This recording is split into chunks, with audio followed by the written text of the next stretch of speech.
Hey guys, in this video, I'm gonna show you how to save mobile data on Facebook. So let's get started. First, open up your Facebook app.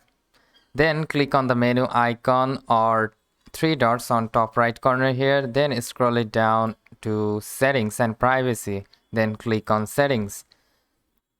After that, you just need to scroll it down a little bit and go to the media option.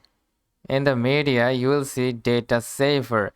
If you select this option, use up to 40% less data by reducing video quality. So it says you will use 40% less data, up to 40% less data by using this option. So if you use this option, the video quality will be reduced, but you will save a lot of data. So if you're using mobile data, it will helps you to save your data. So it's a very simple tricks for you.